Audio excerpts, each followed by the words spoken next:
Hello friends, स्वागत है आज के हमारे इस नए वीडियो में। आज के वीडियो में हम आपको समाकलन विधि से गति के समीकरण का निगमन करेंगे। तो चलिए सबसे पहले हम लोग फर्स्ट समीकरण को निगमन करते हैं। तो यहाँ से हम लोग हेडिंग देते हैं समाकलन विधि से गति के समीकरण का निगमन। आज का टॉपिक है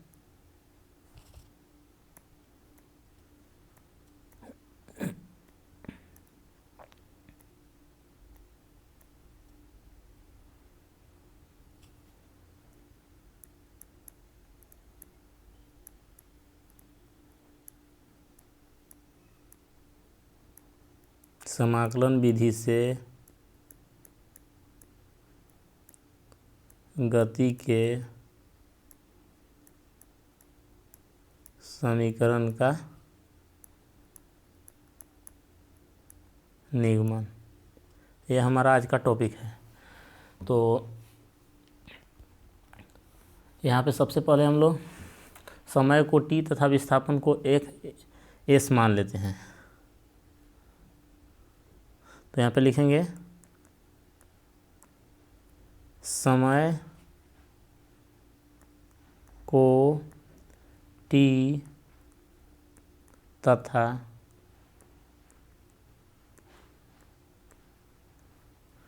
विस्थापन को s से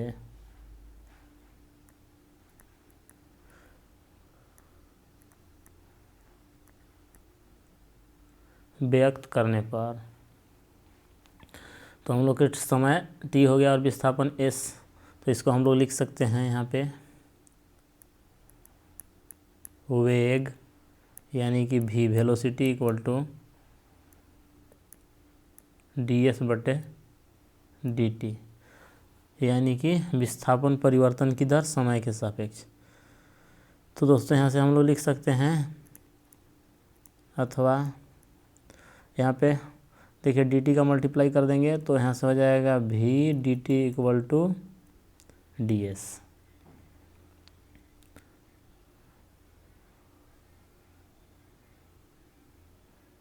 ये वेग इक्वल टू हो गया। अब यहाँ से हम लोग त्वरण निकालते हैं।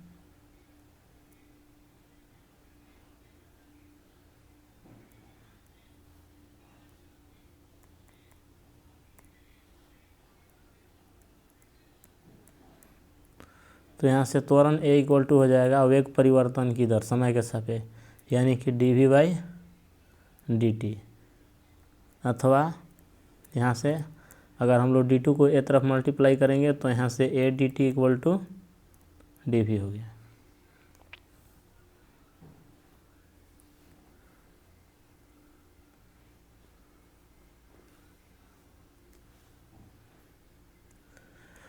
तो दोस्तों यहाँ से हम लोग लिख सकते हैं, अतः कण के विस्थापन समीकरण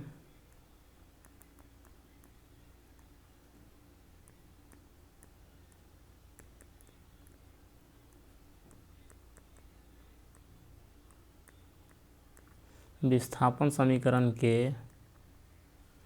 अवकलन से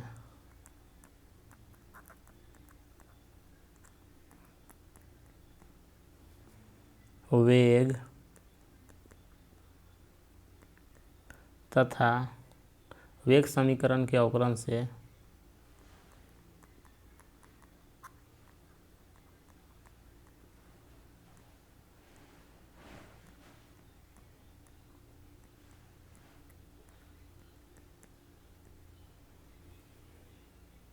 त्वरण प्राप्त किया जा सकता है।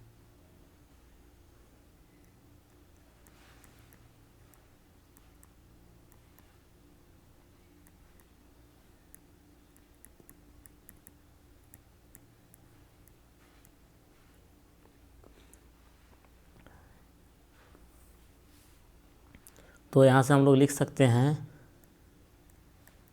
वेग इक्वल टू भी, यहाँ पे हो जाएगा समाकलन a dt प्लस c1, और विस्थापन इक्वल टू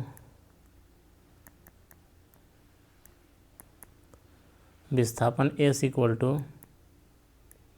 भी डी टी प्लस C2, यानी कि जो अभी हम लोग यहाँ पे लिखे हैं कि कण के विस्थापन समीकरण के अवकलन से वेग तथा वेग समीकरण के अवकलन से त्वरण प्राप्त किया जा सकता है। अगर इसके विपरीत बात करें दोस्तों तो हम लोग कह सकते हैं कि त्वरण के समाकलन के वेग तथा वेग के समाकलन से विस्थापन प्राप्त किया जा सकता है।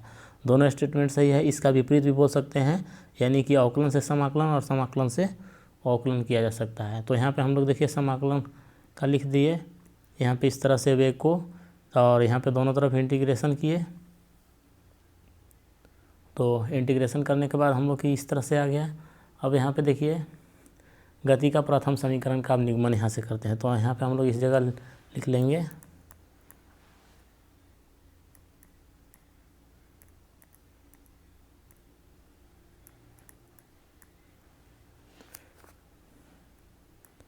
गति का प्रथम समीकरण।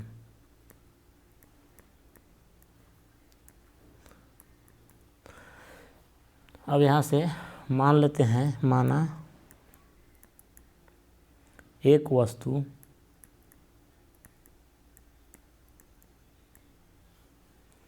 अचर त्वरण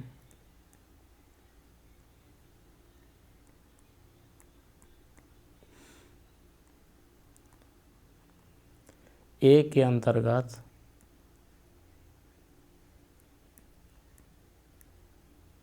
ऋजु रेखीय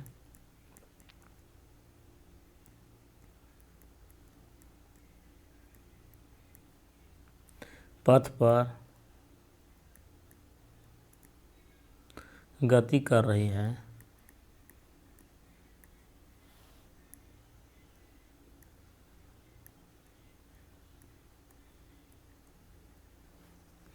किसी क्षण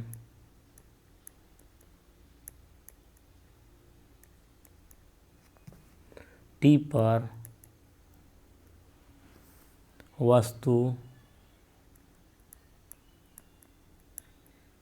वस्तु के वेग में dv परिवर्तन हो जाए तो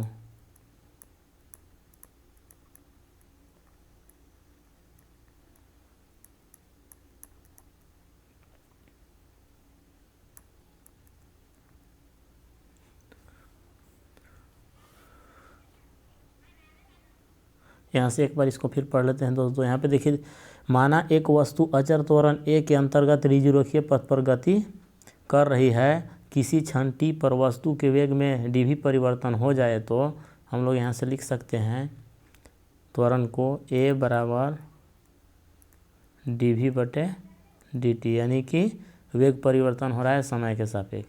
अब यहाँ से हम लोग के dv इक्वल टू निकल के आ जाएगा a dt। अब यहाँ पे हम लोग कंडीशन लिखते हैं, यदि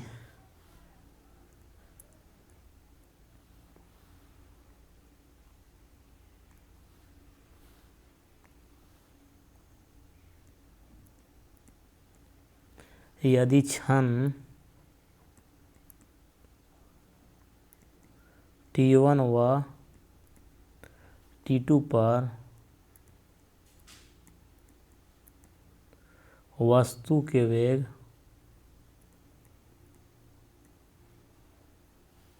क्रमशः v1 व v2 हो तो समीकरण 1 का, दोस्तों यहाँ से इसको हम लोग समीकरण 1 मान लेते हैं। यहाँ पे ये समीकरण 1 हो गया। तो समीकरण 1 का निश्चित समाकलन करने पर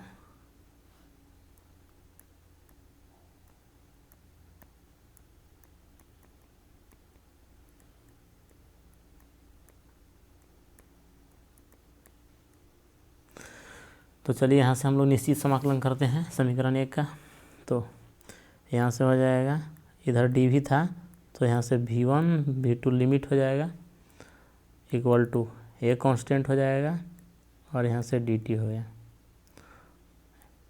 T1 to T2 upper limit है, T2 लोअर लिमिट T1 हो गया। अब यहाँ पे dv का इंटीग्रेशन करते हैं तो v आता है, तो यहाँ से v हो गया V1 V2, यहाँ से हो जाएगा dt का इंटीग्रेशन t होगा, यहाँ पे T1 T2 लिमिट रख देते हैं। अब यहाँ पे देखिए upper limit minus lower limit, पहले अपर लिमिट रखेंगे यानी कि v की जगह पर V2 पुट करेंगे, V2 माइनस V1, तो हम लोग यहाँ से हो जाएगा V2 minus V1 equal to यहाँ पे ये हो जाएगा T2 माइनस T1।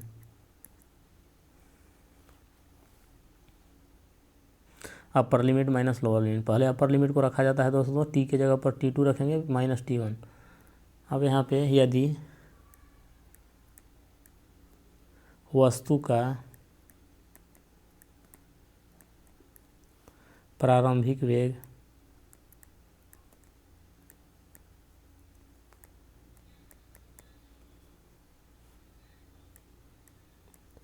u हो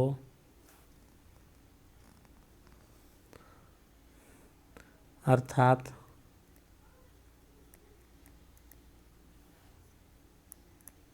T1 बराबर 0 पर V1 बराबर u हो तथा t समय बाद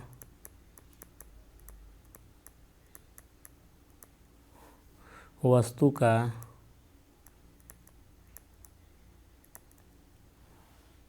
वेग v हो जाए अर्थात T2 बराबर t पर V2 बराबर v हो जाए, तो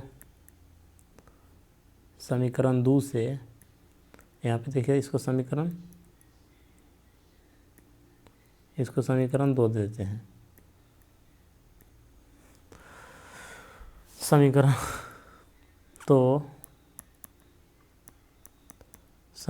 2 से यहाँ से V2 के जगह पर हम लोग v रख देंगे दोस्तों, v और u1 जो है यहाँ पे u हो जाएगा। देखिए यहाँ पे दिया हुआ है V1 बराबर u, तो यहाँ पे V1 के जगह पर u रख देंगे इक्वल टू यहाँ पे हो जाएगा और T2 इक्वल टू t, यहाँ पे देख सकते हैं T2 इक्वल टू t है माइनस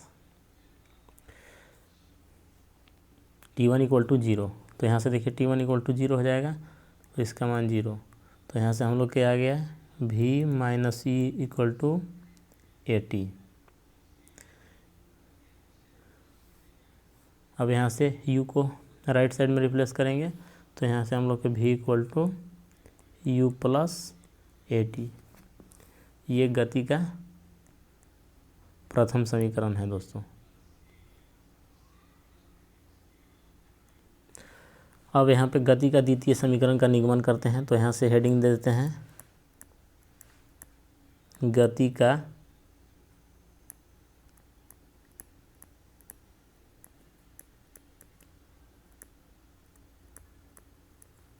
द्वितीय समीकरण। तो यहाँ से लिखेंगे समरूप त्वरण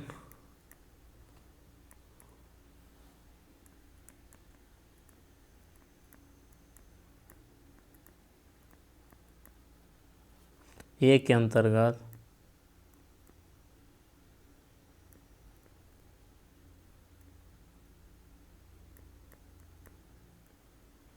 ऋजुरेखीय पथ पर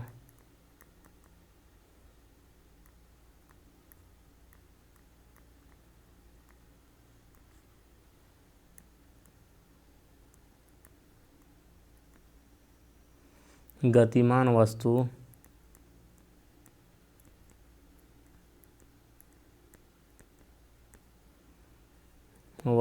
का तात्क्षणिक वेग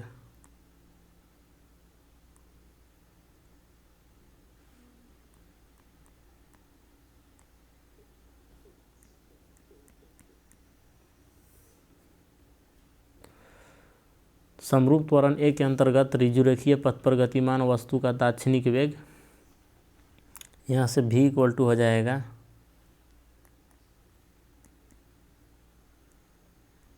ds/dt।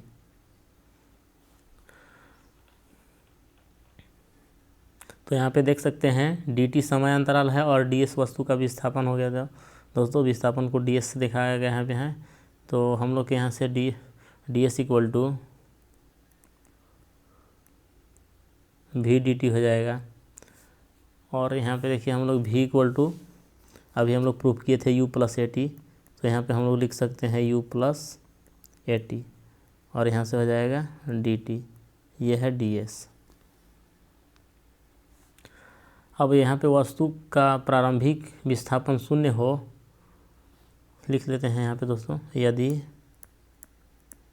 वस्तु का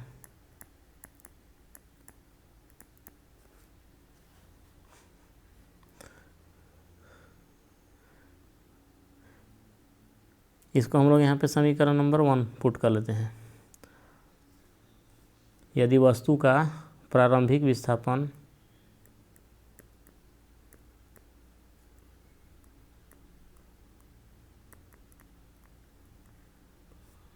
शून्य हो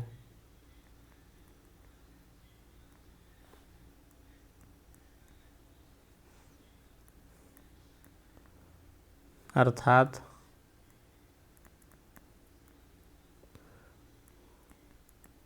t1 बराबर 0 पर s1 इक्वल टू 0 तथा समय t अंतराल में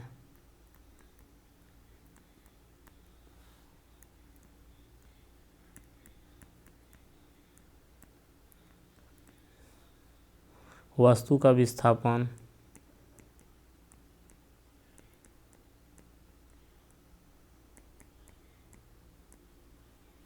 s हो जाए,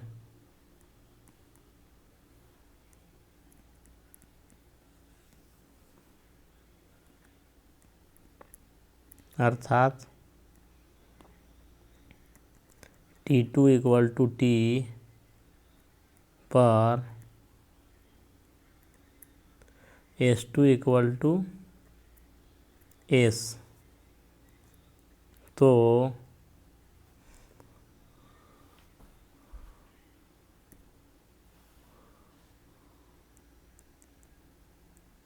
समीकरण 1 का निश्चित समाकलन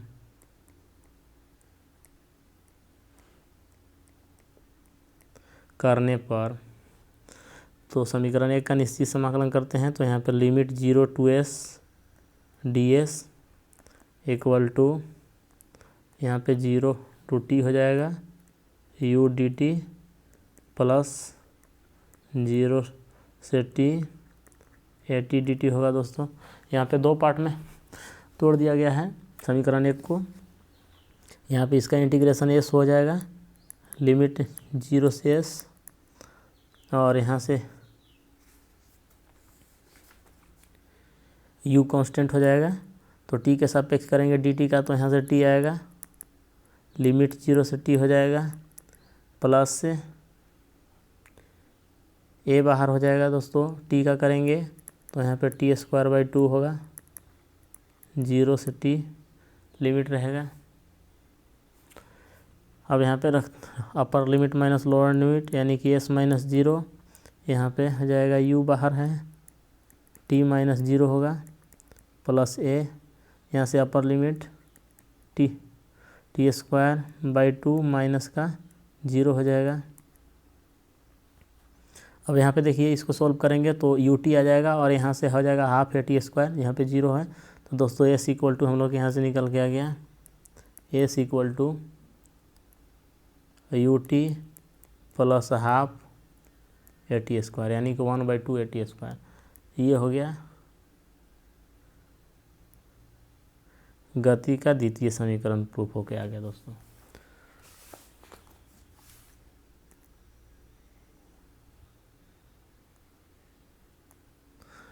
अब चलिए गति का तृतीय समीकरण का निगमन करते हैं। तो यहाँ से हेडिंग दे देते हैं गति का तृतीय समीकरण।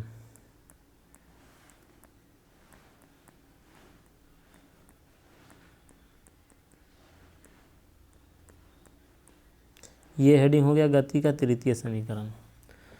तो फिर यहाँ से हम लोग समरूप त्वरण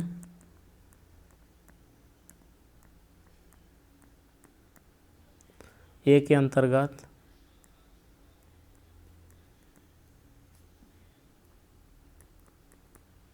दोस्तों त्वरण समरूप होना चाहिए, अंतर्गत रिजुरेखीय पथ पर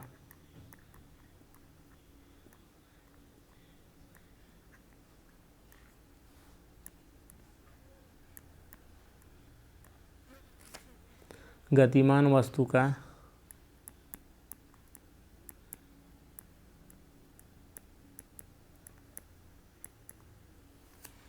तात्क्षणिक त्वरण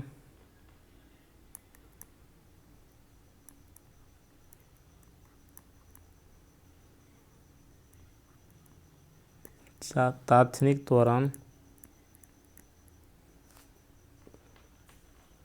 यानी कि ए इक्वल टू dv/dt है। तात्क्षणिक त्वरण है दोस्तों, वेग परिवर्तन की दर को त्वरण बोलते हैं। तो यहाँ पे देखिए वेग परिवर्तन समय के सापेक्ष हो रहा है, इसी को त्वरण कहेंगे। तो त्वरण ए हो गया एक्सेलरेशन। अब यहाँ से v इक्वल टू हम लोग ds/dt जानते हैं, तो v का वैल्यू यहाँ पे ds/dt पुट कर देंगे। तो यहाँ पे देखिए इस तरह से दोस्तों हम लोग इसको लिख सकते हैं dv/dt को a equal to dv/ds into यहाँ से हो जाएगा ds/dt। तो यहाँ से देखिए ds/dt कट जाएगा तो dv/dt आ जाएगा, यानी कि पिछला स्टेप आ जाएगा। अब यहाँ से हम लोग ds/dt इक्वल टू v जानते हैं, तो ds/dt इक्वल टू v। तो दोस्तों यहाँ से हम लोग a इक्वल टू हो जाएगा ds/dt का वैल्यू इसका, यानी कि v इसके जगह पर पुट कर देंगे।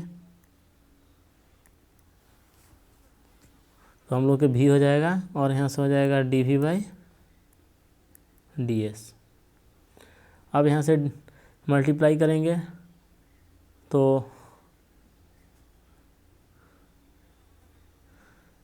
यहाँ से हो जाएगा v dv equal to ads। इसको हम लोग समीकरण नंबर 1 मान लेते हैं। ये गति का तृतीय समीकरण प्रूव कर रहे हैं, तो इसको हम लोग समीकरण नंबर 1 मान लेते हैं। अब यहाँ पे कंडीशन लिखेंगे कि यदि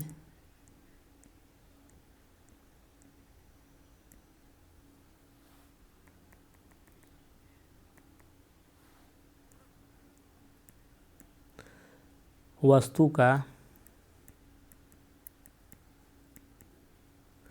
प्रारंभिक विस्थापन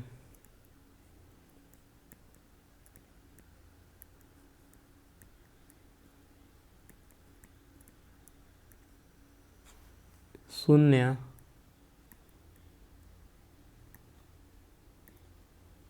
तथा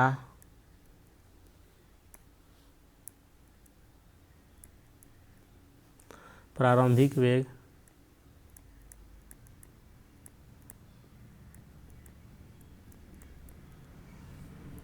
u हो और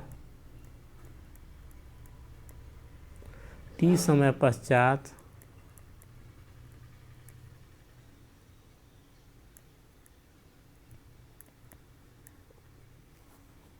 वस्तु का विस्थापन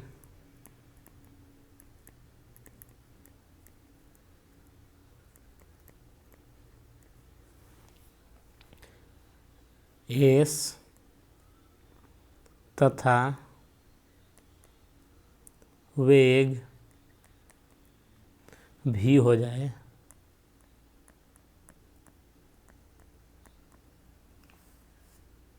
तो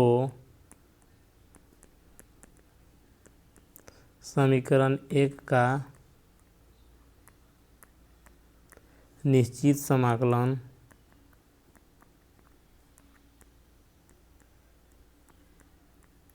करने पर, तो यहाँ से हम लोग निश्चित समाकलन करते हैं। u से v हो जाएगा limit V D V equal to यहाँ से 0 से एस हो जाएगा ए डी एस। तो यहाँ पे देखिए भी का इंटीग्रेशन करेंगे तो वी स्क्वायर बाई 2 आएगा। तो हम लोग यहाँ से लिख सकते हैं V square by 2 limit u से v हो जाएगा, और यहाँ पे a बाहर है, कांस्टेंट टर्म हो जाएगा। ds का करेंगे तो s आएगा, लिमिट यहाँ से हो जाएगा 0 to s। अब यहाँ से देखिए upper limit minus lower limit कीजिए, तो अपर लिमिट रखते हैं V square by 2 minus lower limit, यानी कि v के जगह पर u रखाएगा तो u स्क्वायर बाई 2 हो गया दोस्तों। अब यहाँ पे s माइनस 0 यानी अपर लिमिट माइनस लोअर लिमिट करेंगे तो यहाँ पे ये हो गया s माइनस 0। 1/2 कामन निकाल लेते हैं, तो यहाँ से 1/2 कामन निकालेंगे तो V square minus U square आएगा, और यहाँ से ए एस हो जाएगा। अब 2 का उधर मल्टीप्लाई कर देंगे तो यहाँ से हम लोग के V square minus U square equal to 2as आ गया। तो दोस्तों ये V square equal to U square minus 2as, इसको हम लोग लिख सकते हैं। यहाँ से V square minus U square equal to 2s हो गया, तो वी स्क्वायर इक्वल टू यहाँ से देखिए 2s को इधर लेफ्ट साइड में ले आए हैं, यू स्क्वायर को उधर कर दिए हैं, तो इस तरह से हम लोग यहाँ पे लिख सकते हैं V square equal to U square plus 2s। ये गति का तृतीय समीकरण हो गया दोस्तों। तो इस तरह से हम लोग गति का तीनों समीकरण का निगमन समाकलन विधि से कर लिए हैं दोस्तों। वीडियो कैसा लगा? वीडियो अच्छा लगा होगा तो मेरे चैनल को लाइक एंड सब्सक्राइब कर दीजिएगा। मेरा चैनल है बंसीधर टेक। तो यहाँ पे देखिए चैनल का नाम लिख देते हैं बंसीधर टेक। ये मेरा यूट्यूब चैनल है, और आप GSGK का तैयारी करना चाहते हैं तो मेरा टेलीग्राम चैनल का लिंक्स इस वीडियो के डिस्क्रिप्शन बॉक्स में वहाँ पे लगा देंगे दोस्तों। वहाँ से आप डिस्क्रिप्शन बॉक्स में लिंक पर क्लिक करके आप मेरे टेलीग्राम चैनल से जुड़ सकते हैं। तो वीडियो अच्छा लगा होगा तो मेरे चैनल को प्लीज़ लाइक एंड सब्सक्राइब कर दीजिएगा। धन्यवाद। मिलते हैं नेक्स्ट वीडियो के साथ, तब तक के लिए बाय।